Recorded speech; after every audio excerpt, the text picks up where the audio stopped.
નમસ્કાર મિત્રો, નોબલ સ્ટડીમાં આપનું હાર્દિક સ્વાગત છે। તમે બધા જ આવનારી જીપીએસસી એક્ઝામની તૈયારી કરતા હશો તો જીપીએસસી દ્વારા હાલમાં જ પોતાની જે પેટર્ન છે એની અંદર ધરખમ ફેરફારો થયા છે। તો આપણે ઓલમોસ્ટ જે છે બધા ફેરફારો મોટાભાગના લોકોને ખબર જ હશે, પણ આપણે એને થોડું ડિટેલમાં સમજવાનો પ્રયત્ન કરીશું। તો સૌથી પહેલાં તો બેઝિક માહિતી જોઈ લઈએ કે પહેલાંની જે પદ્ધતિ હતી, પહેલાંની પદ્ધતિમાં તમારી જે પ્રિલિમ એક્ઝામ છે, આ પ્રિલિમ એક્ઝામમાં બે પેપર લેવામાં આવતા હતા અને આ બંને પેપર જે છે 200 માર્ક્સના હતા। એટલે કે તમારું પ્રિલિમમાં જે કટ ઓફ જે છે એ 400 માંથી બનતું હતું, પણ હવે જે છે તમારું પ્રિલિમ એક્ઝામ જે છે એ ઓબ્જેક્ટિવ ટાઈપ એટલે કે તમારી ઓએમઆર પરીક્ષા હશે। પહેલા પણ ઓએમઆર હતી, જીએસ પૂછાતું, ટોટલ 8 સબ્જેક્ટ 200 માર્ક્સના પૂછાશે, 3 કલાકનું પેપર હશે। એટલે કે 200 માર્ક્સનું 3 કલાકનું પેપર હશે, જેની અંદર બધું જ આવી જશે। એટલે કે તમારા જીએસના બધા સબ્જેક્ટ છે, કરંટ અફેર છે, બધું જ આની અંદર આવી જશે। સાથે સાથે અહીંયા મેથ્સ, રીઝનિંગ પણ આમાં જ આવશે।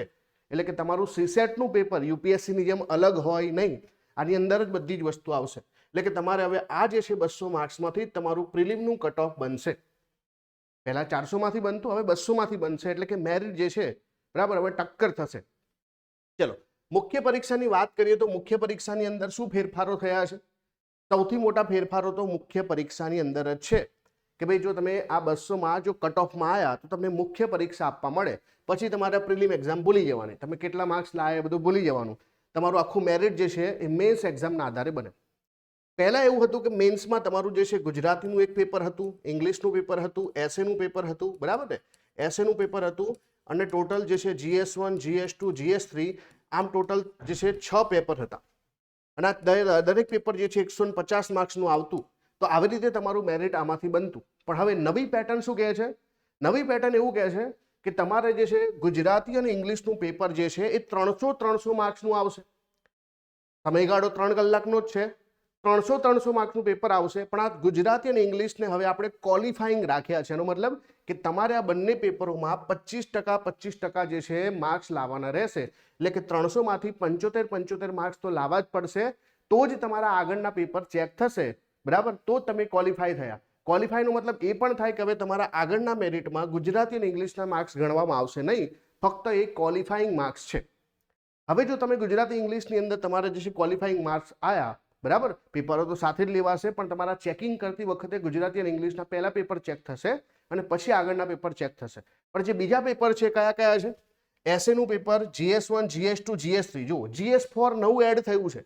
એનો મતલબ છે કે હવે તમારા જીએસના 4 પેપર થશે અને એક એસએનું પેપર થશે। એટલે કે ટોટલ તમારા 5 પેપર થશે અને આ 5 પેપરના માર્ક્સ જે છે 250 રહેશે ઈચ પેપર। એટલે કે દરેક પેપરના 250 માર્ક્સ છે અને 3 કલાકનું પેપર હશે। હવે તમને અહીંયા થશે કે 250 માર્ક જે છે, બરાબર, 250 જે માર્ક્સ છે તો એની અંદર જે છે શું ફેરફારો થશે? પહેલા 150 માર્ક્સનું પેપર હતું, હવે 250 માર્ક્સનું, પણ અહીંયા તમારો કલાક તો જે છે 3 કલાકનો જ છે। એનો મતલબ છે કે તમારા જે છે, બરાબર, આ જે જીએસ અને એસએના પેપરના થઈને 1250 માર્ક થશે અને એમાંથી તમારું મેરિટ બનશે ને એના આગળ તમારું જે છે ઇન્ટરવ્યૂ લેવાશે અને ઇન્ટરવ્યૂના માર્ક્સના આધાર પર અને આ માર્ક્સના આધાર પર તમારું સિલેક્શન થશે। તો આ તો પેટર્ન તમને સમજમાં આવી ગઈ, આઈ હોપ, બરાબર? પેટર્ન ક્લિયર છે? તો પેટર્નની અંદર આપણે ખાસ અગત્યનું છે કે પ્રિલિમ હવે જે છે 2 પેપરના બદલે 1 પેપર લેવાશે, 200 માર્ક્સનું પેપર હશે, ઓએમઆર હશે અને તમારા જીએસની જે પણ હમણાં જે છે થોડા સમય પહેલા સિલેબસ પણ આપવામાં આવ્યો છે, તો એ સિલેબસ પ્રમાણે તમારું પેપર રહેશે।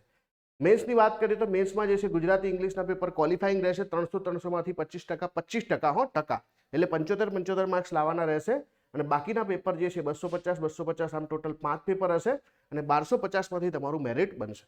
હવે જે છે અગત્યની બાબત પર આપણે ફોકસ કરવો છે કે જો આ પર્ટિક્યુલર જીએસના 4 પેપર થયા છે તો સિલેબસમાં કોઈ ફેરફાર હશે?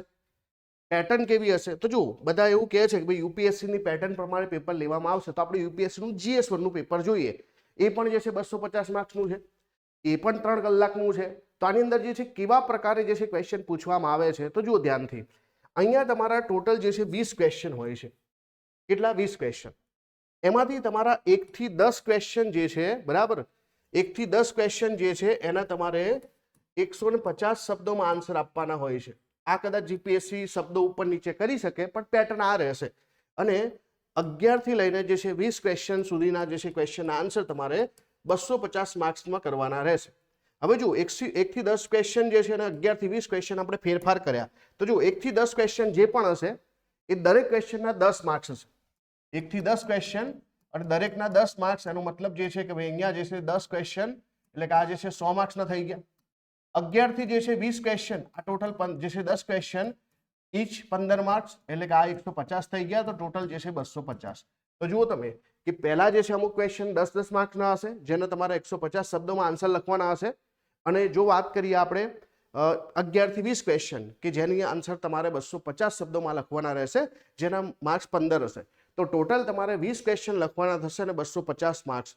પહેલા જે છે 15 ક્વેશ્ચન લખવાના થતા અને આ 15 ક્વેશ્ચન 150 માર્ક્સના થતા અને આમાં પણ જે છે ઘણા લોકોને ટાઈમ જે છે ખૂટતો. તો હવે તમારી જે છે બરાબર આખી લડત જે છે એ લખવાની છે. સીધી વસ્તુ છે કે જીપીએસસી એવું વિચારે છે કે ભાઈ આપણા ગુજરાતના વિદ્યાર્થીઓ જે છે બરાબર એ યુપીએસસી તરફ જાય અને યુપીએસસી તરફ જાય એટલા માટે ગુજરાતની જીપીએસસી જે છે એને પણ આપણે હાર્ડ કરી નાખીએ, એની પણ પેટર્ન જે છે યુપીએસસી જેવી કરીએ. બરાબર, મારા થોડા મત અલગ છે પણ ચલો આપણે તો કંઈ આપણે થોડું ચાલવાનું છે હે ને જીપીએસસીમાં. મારું એવું માનવું છે કે જીપીએસસી રહેવા દો, યુપીએસસી રહેવા દો. પણ એ છતાં ઘણા વિદ્યાર્થીઓ આમાં કોમન જ હોય છે. તો જે જીપીએસસી તૈયારી કરે સિલેક્ટ થાય પછી યુપીએસસીમાં જતા રહે. બરાબર, તો અહીંયા જીપીએસસી ખાલી થતું જાય. તો ખબર નહીં પેટર્ન કેમ આવી કરી છે. પણ જે લોકોને ભાષાના પેપરમાં પ્રોબ્લેમ આવતો હતો એ લોકોને અહીંયા થોડો એડવાન્ટેજ મળશે કેમ કે ભાષામાં એમણે ક્વોલિફાઈંગ માર્ક્સ લાવવાના રહેશે. અમુક જે છે ફોર્મેટ એમણે તૈયાર કરવાના છે. એ ફોર્મેટ તૈયાર કરીને એમને જે છે જે માર્ક્સ આવી જશે એમાંથી એ લોકો આગળ જીએસમાં મહેનત કરશે. હવે જીએસમાં જુઓ શું ફેરફારો થશે મારા મત મુજબ. તો તમે જોઈ શકો છો જીએસની અંદર જે છે 10 માર્ક્સ 15 માર્ક્સ એટલે થોડા એનાલિટિકલ ક્વેશ્ચન જે છે એની સંભાવના ખૂબ વધારે છે. યુપીએસસી જેવી રીતે પૂછે છે ને જેમાં તમારા મત જે છે બહુ જ મહત્વના હોય છે. તમે વાંચ્યું છે એને તમે કેવી રીતે પેપર પર લાવી શકો છો એ અગત્યનું છે. બીજું કે એથિક્સમાં કેસ સ્ટડી આવવાની હવે અને આ ફાઇનલ છે. એથિક્સમાં જે છે કેસ સ્ટડી આવવાની જ છે. તો આજથી જે છે યુપીએસસીના પેપરોની તૈયારી ચાલુ કરી જ દેવી. યુપીએસસીના જે છે બરાબર મોડલ આન્સર વાંચો, બરાબર જ્યાંથી મળે જે રીતે મળે એનાલિસિસ મળે, તમને જે છે કોઈ પ્રીવિયસ પેપર મળે છે, કોઈ મોક ટેસ્ટના આન્સર જે છે આન્સર શીટ મળે છે કોઈની પણ ટોપર્સની, તો બધું વાંચો. બરાબર, હવે પેટર્ન જે છે બિલકુલ બદલાઈ ચૂકી છે. તો હવે જે છે ગોખવાથી કંઈ થવાનું છે નહીં. બરાબર, હવે તમારે જે છે અહીંયા ક્વોલિફાઈંગ જે છે લાવવાના એ તો અલગ વસ્તુ છે પણ તમારે 1250માંથી માર્ક્સ લાવવાના છે. દરેક પેપર એ 250 માર્ક્સનું છે, 5 પેપર. બરાબર, એસે, GS1, GS2, GS3, GS4. તો આમાં તમારે જીએસમાં ખૂબ મહેનત કરવાની છે. અહીંયા તમારું અગત્યનું બનશે કરંટ અફેર, બરાબર, પોલિટી, ઇકોનોમી. કેમ કે પોલિટી ઇકોનોમીના આધાર પર જે છે ઘણી બધી વસ્તુ બને અને સાથે જે છે જીઓપોલિટિક્સ, આ કરંટ અફેર, આ 4 વસ્તુ જોડો, આમાંથી ઘણી બધી વસ્તુ કવર થાય એમ છે. બીજું કે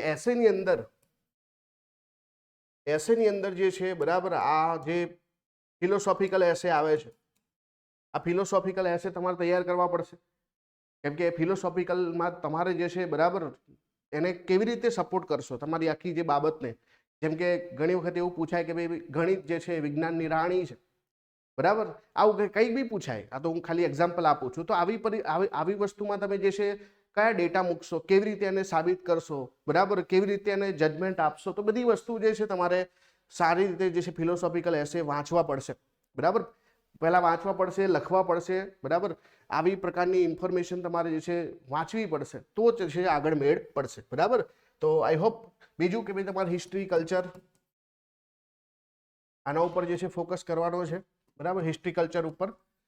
બાકી સિલેબસમાં જે છે કોઈ ફેરફારો મેન્સના હશે તો એ જે છે તમને આગળ નોટિફાઈ કરીશું આપણે. પણ અત્યાર સુધી તમારે જે છે આમાં શું ધ્યાન રાખવાનું છે કે હવે જે છે જે પ્રિલિમ એક્ઝામ માટે તમે જે છે તનતોડ મહેનત કરતા એને વધારવી પડશે મારા મતે. કેમ કે હવે 200 માર્ક્સમાંથી તમારે જે છે કટ ઓફમાં જવાનું છે. અને પહેલાં તો કેવું થતું કે 2 પેપર હતા તો એકમાં તમારા વધારે માર્ક્સ આવી જતા, બીજામાં જે છે કેમ કે બંનેના ટોટલ થતા હતા. પણ હવે કેવું છે કે તમારે માનો કે પોલિટી સારું છે, તમારું ઇકોનોમી સારું છે, તો એક પેપરમાં પોલિટી કવર કરી લેતું, બીજા પેપરમાં ઇકોનોમી કવર કરી લેતા. પણ હવે કેવું છે કે તમારા જે છે ક્વેશ્ચન અડધા થઈ જશે, 25 થઈ જશે 50ના બદલે. તો હવે તમારે જે છે જે મેથ્સ રીઝનિંગ છે એને પણ થોડું ઘણું કરવું પડશે કેમ કે એમાંથી પણ તમે માર્ક્સ ખેંચી શકશો. તો હવે જે છે થોડી તમારી સ્ટ્રેટેજી બદલવી પડશે અને સ્ટ્રેટેજી માટે આપણે આગળથી એકાદ વિડીયો તમને આપીશું. બરાબર, સાથે સાથે આપણે આ ચેનલ પર જે છે ઘણા વિડીયો પણ આવશે. પણ તમારી મહેનત તમારે કરવી પડશે. બીજું કે આ ચેનલ પર કેમ કે હવે જે છે આપણી જે જૂની ચેનલ હતી નોબલ સ્ટડી એ હેક થઈ ચૂકી છે અને એ જે છે આપણા હવે એક્સેસમાં જ નથી, બરાબર.